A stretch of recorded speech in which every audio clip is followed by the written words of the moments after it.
All right, so I want to tell a story about an experience that I had that probably had um that caused one of the biggest transformations in my life. So it was in prison.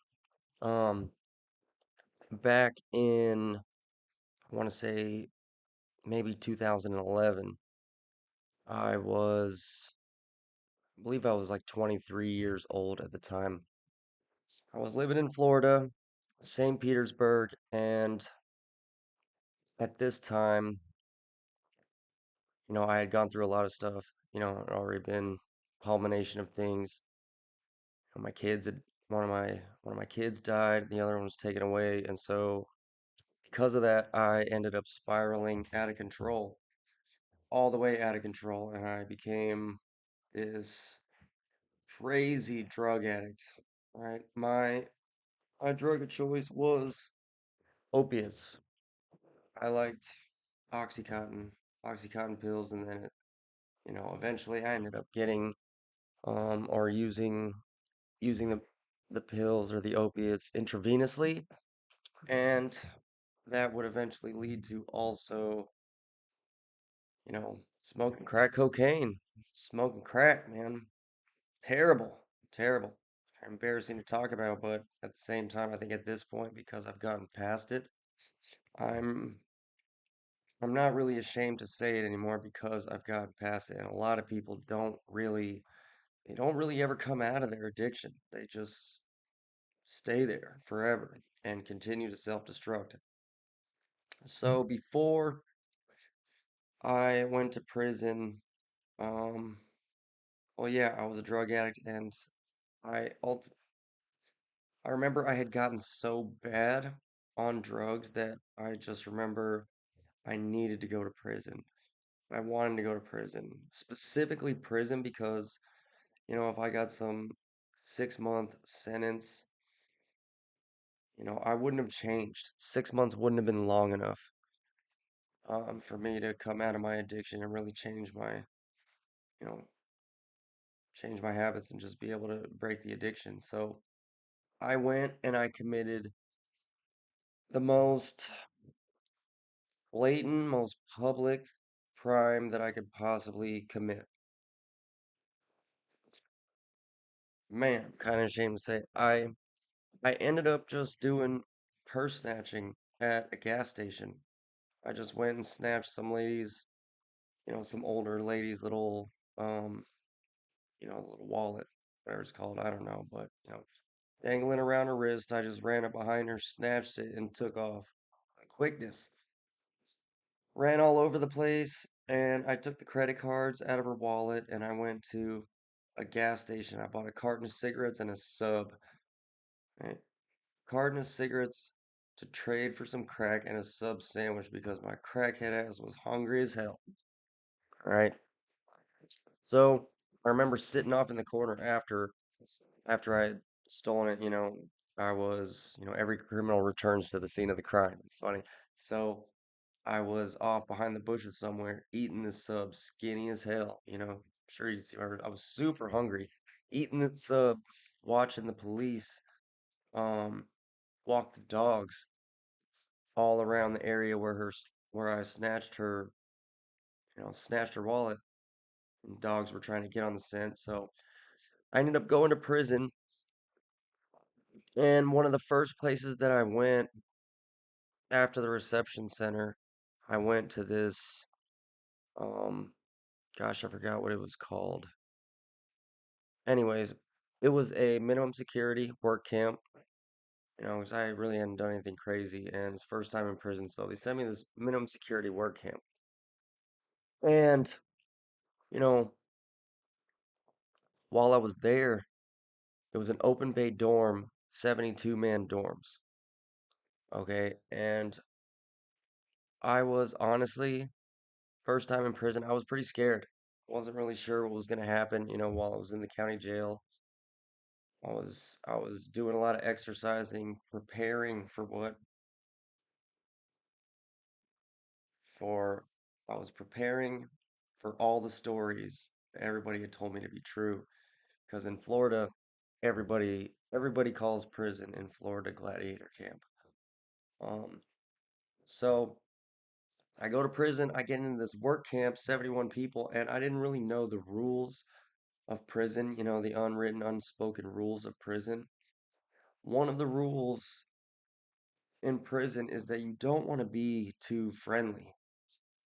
All right, and I wasn't sure. I heard everyone say it, constantly telling me, don't be too friendly. You don't want to be too friendly. They would describe, a person that they thought was a mark as someone as, oh, that dude's friendly as hell. You could get him, you could get over on him. That dude's friendly as hell. That's what they would say. And so I was friendly as hell, meaning I was not, I was not okay with isolation at that point. I was not okay with being by myself. I was not okay with sitting with myself. And so I needed to talk to people to cope. I needed to make friends. Plus, you know, I was kind of nervous. I knew I was going to have to fight. I didn't really have a problem with that, but before it actually comes, whenever you step into a new place, I don't care how brave you are, you're going to be on super high alert. Yeah, anxiety is going to be high. You just don't know what's coming. You really don't know what's coming. And so it's kind of nerve-wracking. So I got there. I decided to cope by making friends with everyone in the dorm, or at least the people that I related to, and I didn't know, how predatory everything was. Prison is a shark tank. Prison is a shark tank. Cannot trust anyone. Everybody is out to get you. And in Florida, the extortion game is really big. You know, there's a lot of extortion that takes place. And it never happens the way you think it's going to happen. The people that are capable of doing you the most harm, or um, the people with the worst, most malicious plans for you, often come at you with a smile and friendship to try to comfort you. That's the game. Comfort you so that you will drop your guard, so that you will lower your guard. And eventually, they're just going to start coming to ask you stuff, asking you for your canteen, asking you for your commissary, just to see if you'll say yes. You know, they'll come ask you for an equal or a sugar packet. Hey, you got a sugar packet, man? And you wouldn't think that thing's like 5 cents. So at first, without really knowing the game, you're like, 5 cents, take it. I got some money. And then everybody else, when you give that item to that person, everybody else in the dorm is watches and sees you doing that. So they say to themselves, oh, he's willing to give out his stuff. Let me go get a sugar packet. And eventually, you have 70 people asking you for sugar packets. And then somebody that you've been talking to, somebody that may seem like your friend, they come over while you're eating and say, dang, oh man, that looks good. Man, I'm super hungry. And you're like, well, freaking soup, 45 cents. Yeah, I guess you could have a soup. And again, everybody peeps that. Everybody sees that. And they know, oh, you're super friendly, super duper friendly. And so I didn't really know that. I didn't know that at first. And so I was friendly. There were cigarettes going around. There were the little chain gang joints. They called them sticks. Chain gang sticks going around. Smoking the chain gang weed, smoking the chain gang K2, that Tunchi. And so I wanted to hang out. I wanted to get high. I still had my junkie tendencies. I was still willing to get high. And so I would make friends so I could go hit the J. So I could go hit the stick over there with them with the group. And so there was uh there was a couple events. that ended up turning into something bad. So my birthday came around in this dorm, right? My birthday came around. And all I had been getting locked up at the end of the year. You know, I usually, before I went to prison, I would get arrested somewhere like October, November, and then I would stay in jail all the way until maybe April, March or April. But I had I had spent all my birthdays from the ages of 18 up until 26 incarcerated. I wasn't incarcerated the whole time. I just happened to be incarcerated during my birthday.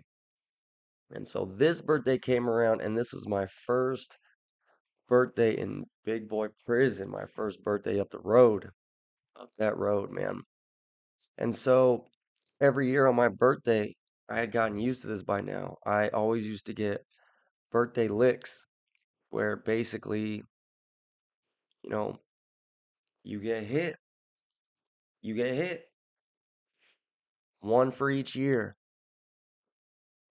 one hit, one hit for each year. And I think when I first went to prison, it was either 23, I might have been 24. I might have been just turning 24. So I didn't want no one to know when my birthday was because I didn't want to get 24 licks in prison. I at least knew that I shouldn't be telling people when my birthday was because I had gotten my ass beat in jail every year, for the past 6 years prior to that. I began, basically jumped because I'm friendly as hell. I had a whole bunch of friends, and every one of them is getting their licks in on your birthday. Okay. So this birthday was particularly bad. All right. On this birthday, I got, I'm walking around on my birthday. I thought I was slick. So I'm walking, and all of a sudden, I'm going to the bathroom, and all of a sudden, out of nowhere, a honey bun with peanut butter spread all over it. Walking, I didn't even expect it. I don't know how somebody snuck up on me, but it came from the side. Bang! Slapped me right in the face. A honey bun with peanut butter on it. And I'm pulling it off. There's peanut butter stuck all to the side of my face, and I look over, and it's my friend, and he's laughing. I think to myself, do am I supposed to fight my friend? Am I supposed to fight my friend right now? I need to because everybody's seeing this, but it's not clicking in my head that, that concept of a friend because he just violated me. He just openly tried me physically, made he slapped me in the face in front of everybody, but he's my friend. And I was like, fuck, man. So I just blew it. I was like, oh, fuck it, it's my birthday. All right, you got that one. You got that one. You got that one. Walked to the bathroom, and everybody saw that. And so I'm coming out of the bathroom. Someone ran up on me again. I ducked this one, but as I came up, blang, hit with another freaking honey bun. It happened about, honestly, like 5 or 6 times. There was a bunch of people getting in on it by this time. And so the last one, I had been, they were calling it just a pie in the face, honey bun with peanut butter, a pie in the face. Thought it was hilarious. And so the very last one, it's no lie, kind of, this really fucked me up. I really couldn't believe it. The very last one, after getting pie, the very last pie in the face, the entire dorm at this point was involved in it. Okay, the entire dorm was involved in this pie in the face. And so what they did, they all crowded around, and of course in prison, the police, they're not coming to help you at all. At all. They'll come and pick your body up off the floor if you're knocked out, but they're not coming to stop nothing. So everybody was in on it. They're all crowding around. By this point, couldn't go wash my face off. I was just wiping peanut butter off of my shit. And so what they did, I tried to walk away. I was getting a little bit pissed at this point. I was getting really pissed at this point, actually. And so they all decided to gang up and crowd all around me and grab me. grabbed me and they picked me up. They picked me up and set me on the floor, and they all gathered around, right? They all gathered around and they held my hands and my feet. It was all 70 people gathering around. There were people, several arms all over my hands, just holding me like this. And then somebody came behind me and grabbed my head and positioned my face just like this. I'm like, oh fuck. And as they're holding, I see this dude, I don't remember who it was, but he came with the final pie, had the same honey bun with peanut butter. They used the same one 2 or 3 times, you know, and came up for the grand finale while I was being held, my face being held in place, cocked back, bam, right in the face. Completely fucked me up. Completely fucked me up. And it was crazy. So after that, things were really never the same. And so the event that I'm getting to is this one. That was just another one. In the same dorm, there was this dude. He was much smaller than me. His name was Chris. They called him Boozy, little badass. And he was smaller than me, but for some reason he was they called him little badass for a reason because he didn't care who you were, big or small. Didn't matter what race, didn't matter what size, didn't matter how tough you were. He was coming to put down. He was coming to put down. He was at least coming to try you to see. He had came from the JIT camp, which is notoriously, you know, notorious for being way more violent than the adult camps. And he was from Lancaster, which was just notoriously violent, you know. And he would always play with me with his hands, that game when you're in high school, arms or bodies. He would just always come up to me and go, "What's up, Josh?" Bam, and hit me right in the chest, or right in the arm. "What's up? What's up? How you doing?"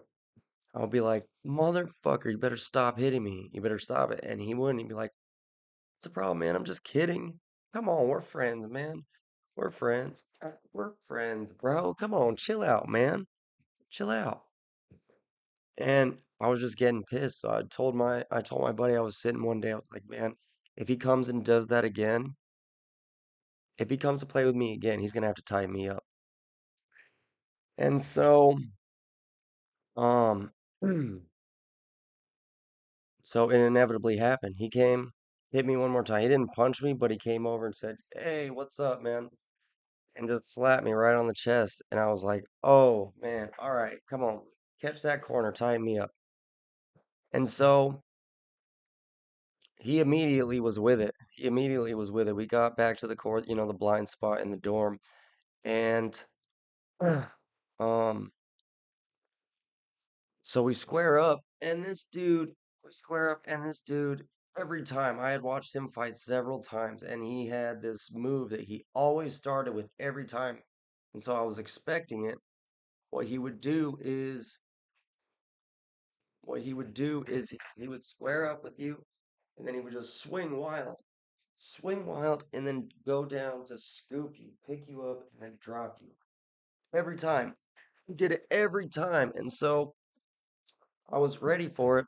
I was expecting it, but I had nothing for him. I had nothing for it. That move, I had nothing for it. He scooped me like everybody else, dumped me on the floor, and then caught over you know, he was over the top of me, swinging on me, and it wasn't when he was hitting, the hitting didn't really hurt, because the adrenaline's running, the hitting didn't really hurt. And so, a worst part, he ended up grabbing my neck at some point, choking me straight down, choking me on the floor. And, I'm looking up at him with his hands, trying to punch up at him. And he maneuvers around. He maneuvers around. He grabs my face and bam, starts bamming my face onto the concrete. It's a cement floor. Started bamming my face onto the concrete. There was a little scuffle. I don't really remember what happened. I thought that I had only gotten my face bammed, you know, 2 or 3 times. Somehow I got up. I don't really remember how it was that I got up, but I got up. I was stunned a little bit. I walked to the bathroom to go look in the mirror, and as I'm looking, there's already instantly, it looks like there's half a grapefruit on my face.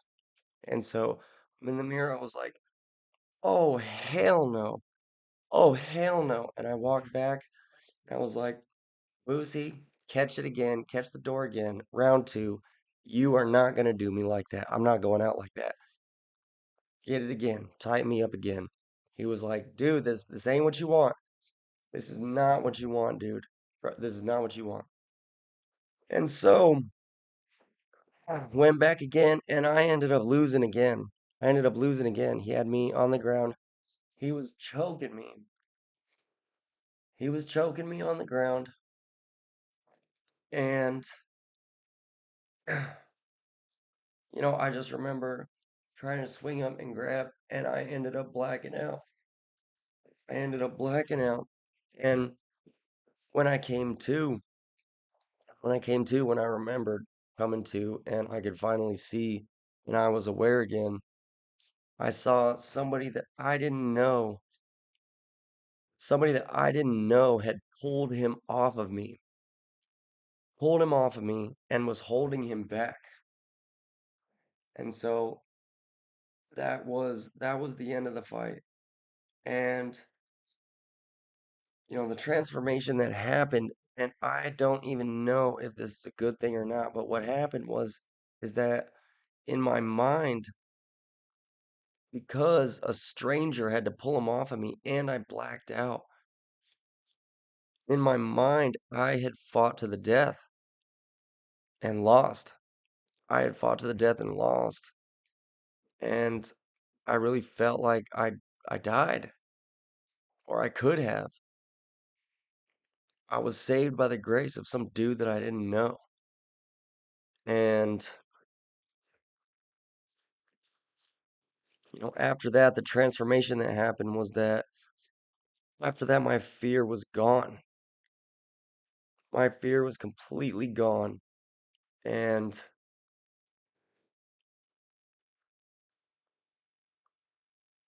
I just would never be scared of a man again. And so you could tell when I was walking around, it definitely made me way more of a savage. Um, but, the biggest part of that was just the death of my fear.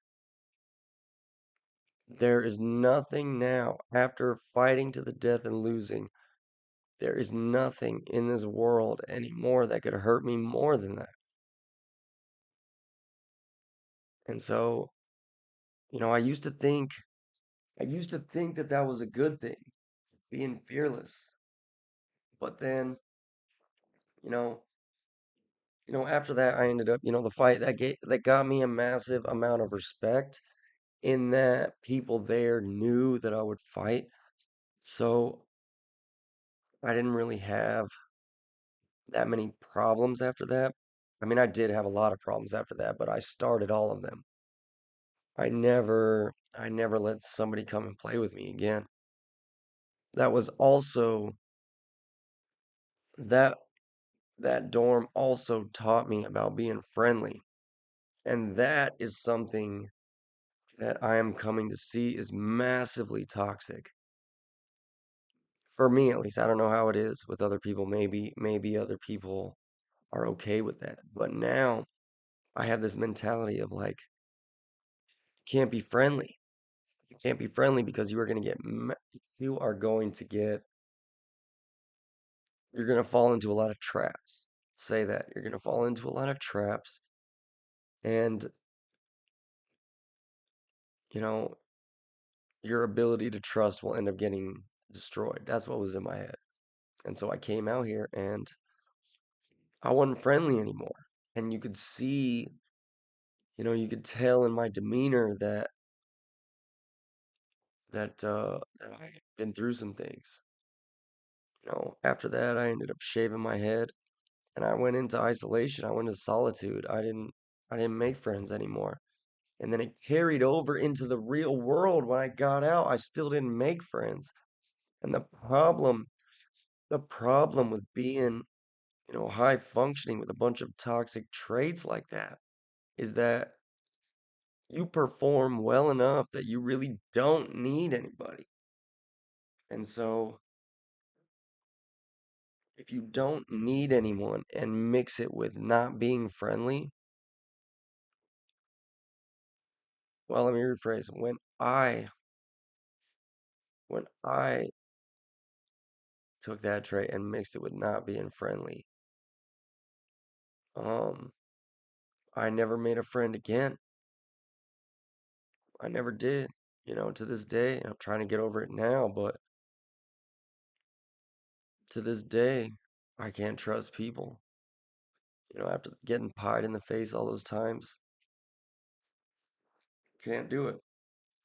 And so that was one of the aspects. That was one of the aspects to, my transformation is the death of my fear.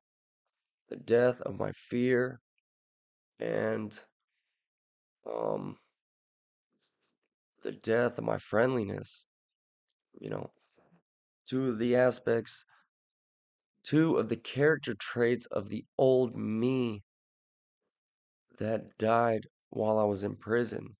When I came out, I was a totally different person. I was a savage. I was a savage. But my ability had my ability in order to become that savage, my ability to trust had to be killed. And my want, my desire to be friendly and have friends had to be killed. That desire had to be killed. And on the other side of it, looking back, I realized that for me, I was never, I've never been able to resurrect those traits and bring them back. And I miss it. I miss being able to trust people and I miss being able to feel like a friendship with somebody was genuine because um I just was betrayed and I can't be betrayed like that again, you know. So that's the end of that story. The death of my fear and death of my friendliness. You know, it's the first story of many. Be dropping a lot of stories here, you know, at least once a week. At least once a week on the weekends here. So if you guys like this story, give the video a like, subscribe to the channel, you know, let me know down in the comments what you think, and catch you on the next one. Another story. Take it easy.